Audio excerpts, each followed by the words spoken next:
Greetings, microscopists. This is Eric Miller from Instructinate, and you have arrived at part 2 for the best practices on how to purchase an electron microscope. One of the first steps you can take when purchasing an electron microscope is to submit a spec sheet. Now you may say, Eric, we do that already for all kinds of other instruments. Why would it be any different for an electron microscope? Well, from my experience seeing how different companies respond to a spec sheet, I have a suggestion or two. First, you come up with a series of requirements based on the work that you're going to be doing with the instrument. Next to each of these requirements, you're going to need the vendors to specify whether their instrument will comply or not comply. That sounds simple enough, but the trap has already been sprung on some customers. Now, it's been potentially known to happen that certain manufacturers under certain circumstances may get a spec sheet like this and simply give it a quick once over and then mark comply to everything, whether or not their instrument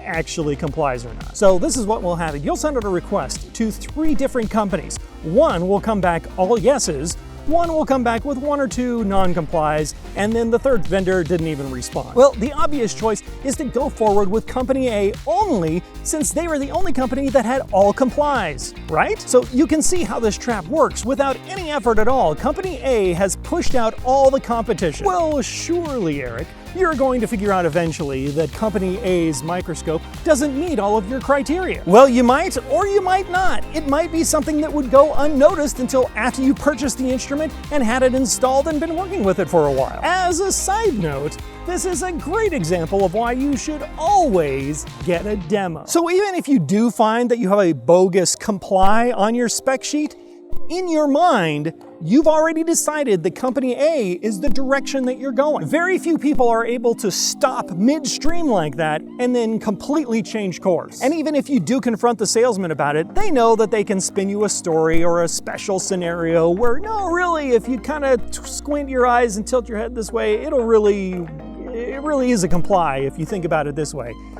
Most people will go along with that. So from that vendor's point of view, they have very little to lose and a lot to gain by just marking everything comply. So I'm going to give you one simple thing you can do to keep your spec sheet from being blindly blanketed with complies. When you ask each vendor to specify why their instrument complies or why it doesn't comply, make them explain why. If they have to explain every one of their answers for every one of your requirements, especially if it complies, then at least you know that they read it. But more importantly, you've made them put their answers in writing, which makes it a lot more difficult to wiggle out of later. Now, that's still not going to stop anyone from marking something as comply that doesn't really, but this is one small step you can take to at least make sure that the vendor read the thing beforehand. That's all I got for you this time. Thanks for watching. I hope it was helpful for you. And I have more on this specific subject coming up soon, so make sure you subscribe to be notified when it comes up. Thanks. This has been Eric Miller from Instructinate. Check out my socials and info below, and contact me if you're interested in having someone come to your site and teach you how to use your SEM.